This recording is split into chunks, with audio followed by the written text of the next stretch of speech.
अगर आपके घर में यूज कम है तो आपको एक बैटरी वाला इन्वर्टर बिल्कुल सफिशिएंट है, आपको कुछ और करने की ज़रूरत नहीं है।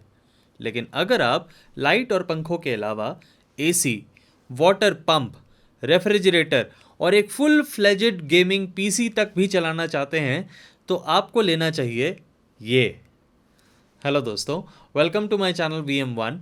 मेरा नाम है विनीत और आज मैं आपको दिखाऊंगा ल्यूमिनस iCruise 4500 का रिव्यू।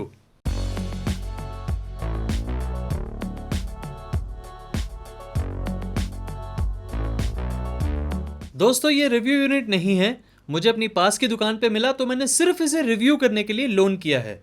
ऑफलाइन और ऑनलाइन दोनों जगह ये इन्वर्टर मिलता है और लगभग कॉस्ट दोनों ही जगह सेम होती है। आपको ये जहां सूटेबल लगे वहां से लें। ऑनलाइन लिंक्स मैंने आपको डिस्क्रिप्शन बॉक्स में दिए हैं। इस इन्वर्टर की अनबॉक्सिंग तो मैं कर नहीं पाऊंगा क्योंकि ये बहुत ज़्यादा हैवी है, इसलिए चलिए देखते हैं कि इन्वर्टर में आपको क्या क्या फीचर्स मिलते हैं।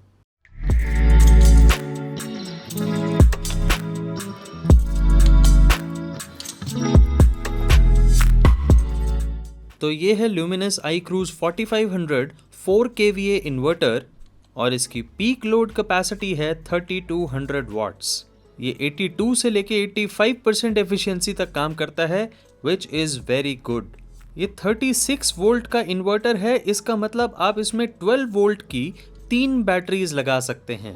खास बात यह है कि आप इसमें किसी भी टाइप की बैटरीज लगा सकते हैं, SMF, ट्यूबुलर या फिर फ्लैट प्लेट, और उसकी कैपेसिटी आप 60 AH से लेके 220 AH के बीच में कुछ भी चुन सकते हैं।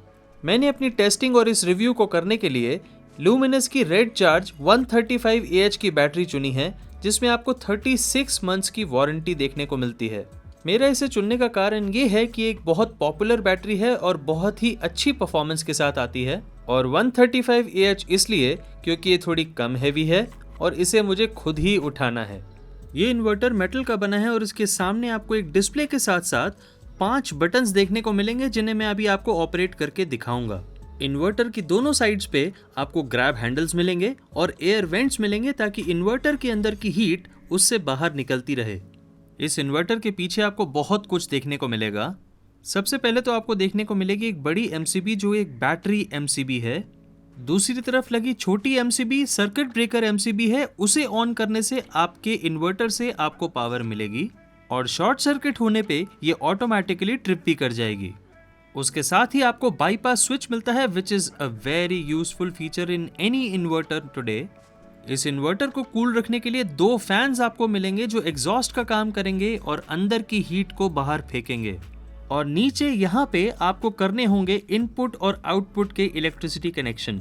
ऊपर इस कॉम पोर्ट पे अगर आप ल्यूमिनस से एक डोंगल खरीद के इसमें लगाएंगे तो आप इसे वाईफाई के जरिए एक ऐप से भी ऑपरेट कर पाएंगे। जिस दुकान से मैंने ये इन्वर्टर लिया है वहां पे वो डोंगल उस समय अवेलेबल नहीं थी, लेकिन उसकी कॉस्ट अप्रोक्सीमेटली 200 रुपीज है। अब आती है बारी इस इन्वर्टर को बैटरी के साथ कनेक्ट करने की।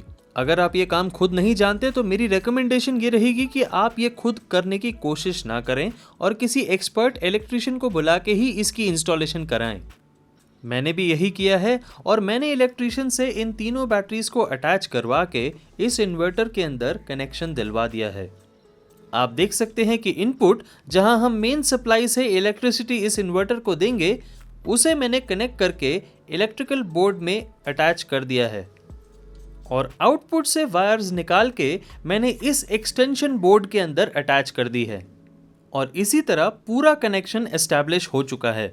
अब बारी आती है इस इन्वर्टर को ऑन करके इसके डिस्प्ले को देखने की। डिस्प्ले इंस्ट्रक्शंस को समझने में कुछ ज़्यादा टाइम नहीं लगेगा, लेकिन उसको समझने के लिए भी बॉक्स में कोई यूज़र गाइड नहीं निकली। लेकिन अच्छी बात यह है कि इस इन्वर्टर के फ्रंट पे ही एक QR कोड दिया है, जिसे आप स्कैन करेंगे तो उसी टाइम आपके मोबाइल पे खुल जाएगी एक यूज़र गाइड। मैंने भी उसे ही पढ़ के इसके फंक्शंस को समझा और वो मैं आपको अब बताता हूँ। इस इन्वर्टर को ऑन करते ही आपको 2 मोड देखने को मिलेंगे, इको और UPS मोड। इस इन्वर्टर के अंदर आने वाले इको मोड की वोल्टेज ऑपरेशन है 100 से लेके 290 वोल्ट तक। अगर आपके घर या फिर ऑफिस के अंदर इलेक्ट्रिसिटी की वोल्टेज 100 से नीचे या फिर 290 से ऊपर चली गई तो इन्वर्टर मेन सप्लाई को ऑटोमेटिकली कट कर देगा और खुद ऑन हो जाएगा। इस मोड पे आपको चलाने चाहिए लाइट्स या फिर फैंस, इससे ज़्यादा और कुछ नहीं। लेकिन आप इस इन्वर्टर को लाइट और पंखे चलाने के लिए नहीं, बल्कि एसी, रेफ्रिजरेटर, वाटर पंप या फिर मिक्सर ग्राइंडर चलाने के लिए खरीद रहे हैं। इसलिए इसे चलाइए आप यूपीएस मोड में, क्योंकि उसकी वोल्टेज ऑपरेशन होगी 180 से लेके 260 वोल्ट के बीच में, और उससे नीचे या फिर 260 वोल्ट से ऊपर जाने पे इन्वर्टर ऑटोमेटिकली मेन सप्लाई को कट करके खुद ऑन हो जाएगा और आपके महंगे अप्लायंसेस को सिक्योर रखेगा। इको या फिर यूपीएस मोड को सिलेक्ट करने के अलावा आपको ये डिस्प्ले ये भी बताएगा कि आपका इन्वर्टर और कितनी घंटे चल सकता है। क्योंकि मैंने इस इन्वर्टर पे अभी 0 लोड डाला हुआ है, इसलिए ये शो कर रहा है 99 आवर्स एंड 59 मिनट्स। इसके अलावा आपको इसके अंदर बैटरी डिस्चार्जिंग इंडिकेटर और किसी फॉल्ट आने पे भी एक इंडिकेशन मिलेगा। आप जो बैटरी के मार्क को हिलते हुए देख रहे हैं, इसका मतलब ये है कि बैटरी चार्ज हो रही है। इस इन्वर्टर का एक फीचर मुझे बहुत अच्छा लगा और उसका नाम है TDR यानी टाइम डिले रिले। ये इन्वर्टर एसी, मोटर या फिर बड़े अप्लायंसेस के अंदर पावर थोड़ी सी डिले से भेजेगा ताकि उनमें अचानक से पावर जाने में कोई नुकसान ना हो। इसको आप कुछ इस तरह से समझिए कि जैसे आप अपने एसी के साथ एक स्टेबलाइजर लगाते हैं और वो स्टेबलाइजर आपके एसी को 2 या 2.5 मिनट के बाद ही स्टार्ट करता है, उससे आपका एसी हमेशा प्रोटेक्टेड रहता है। कुछ वैसा ही फंक्शन आपको इस इन्वर्टर में देखने को मिलेगा।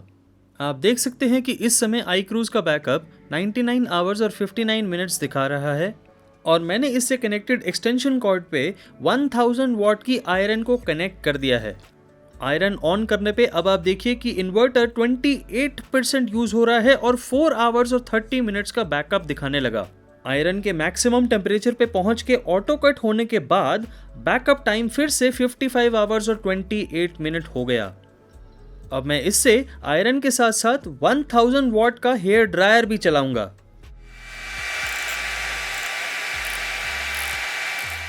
और दोनों को साथ में चलाने और 48% यूज करने के बाद इसका बैकअप टाइम आ रहा है 2 hours, which is very good, क्योंकि मैंने अभी इसके साथ सिर्फ 135 mAh की ही बैटरीज लगाई हैं। 2000 वॉट के इस एग्जाम्पल से ये क्लियर हो जाता है कि ये इन्वर्टर आपके 1.5 टन या फिर अप टू 1500 वॉट तक के एसी जो कि जनरली आपको मिलते हैं, उन्हें बहुत आसानी से चला सकता है। इसके अलावा जैसे आपने अभी देखा, इस इन्वर्टर से आप 3200 वॉट तक के कोई भी अप्लायंस चला सकते हैं, चाहे वो एसी हो, मिक्सर ग्राइंडर हो, आयरन हो, रेफ्रिजरेटर हो या फिर मोटर पंप हो। आप अपनी ज़रूरत को कैलकुलेट करिए और उस हिसाब से ज़रूर इसे चेक करिए। अब बात करते हैं इस इन्वर्टर के प्रोज एंड कॉन्स के बारे में। इस इन्वर्टर को आप 3 बैटरी से चला सकते हैं, यही इसका प्रो भी है और यही इसका कॉन भी। ये प्रो इसलिए क्योंकि आपका एक बैटरी का खर्चा पूरा बचता है, और ये कॉन इसलिए क्योंकि अगर आपका लोड ज़्यादा कैपेसिटी का है और आपको 4 बैटरी के लोड की ज़रूरत है तो वो आप इस इन्वर्टर पे नहीं लगा सकते, क्योंकि इसकी मैक्सिमम कैपेसिटी सिर्फ 3 बैटरी को ही ले पाएगी। इसलिए ये उन लोगों के लिए बना है जो 3 बैटरी जितना लोड कंज्यूम करना चाहते हैं अपने घर, ऑफिस या फिर शॉप में। इसके अलावा जो इस इन्वर्टर के अंदर मुझे कॉन लगा वो ये है कि इसका डिस्प्ले बहुत ज़्यादा ब्राइट नहीं है। शायद हम सभी लोगों की आदत ऐसी हो चुकी है कि हम अपने फ़ोन जैसा डिस्प्ले हर चीज़ के अंदर देखना चाहते हैं। I know this is not possible in inverters, लेकिन आपको पता तो होना ही चाहिए। लुमिनस आपको इस पे देता है 2 इयर्स की वारंटी और आप इस इन्वर्टर को इस समय खरीद पाएंगे 19,500 रुपीज़ का। इसके लिंक्स मैंने आपको डिस्क्रिप्शन बॉक्स में दिए हैं और अगर आप उन्हें यूज़ करके कुछ भी परचेज करेंगे तो आपके प्राइस को ज़रा सा भी चेंज करे बिना इस चैनल की बहुत ज़्यादा हेल्प होगी और ऐसे ही हम इस टाइप का कंटेंट आपके लिए बना पाते हैं। और अगर आप इससे ज़्यादा कैपेसिटी के इन्वर्टर्स में इंटरेस्टेड हैं तो आपको मेरी इन्वर्टर एंड बैटरी लिस्ट को चेक करना चाहिए और उसके अंदर आपको मैंने इससे बड़े कैपेसिटी के मॉडल्स भी दिए हैं और इसके साथ आपको कौन सी बैटरी लेनी चाहिए वो भी आपको लिंक्स डिस्क्रिप्शन बॉक्स में मिलेंगे, आप उन्हें भी ज़रूर चेक करिए। दोस्तों कैसा लगा आपको ये वीडियो बताइएगा ज़रूर मुझे कमेंट सेक्शन में, और मैं आपके लिए ऐसे ही वीडियोस लाता रहूं, इसके लिए जुड़े रहिए मेरे साथ। और अगर आपका कोई सवाल है जो आप डायरेक्टली मुझसे पूछना चाहते हैं तो कमेंट सेक्शन में लिख दीजिए और मैं उसका आंसर 24 से 48 आवर्स के अंदर करूँगा ही करूँगा। और मैं आपको मिलता हूँ अपने नेक्स्ट वीडियो में बहुत ही जल्दी। Thank you very much.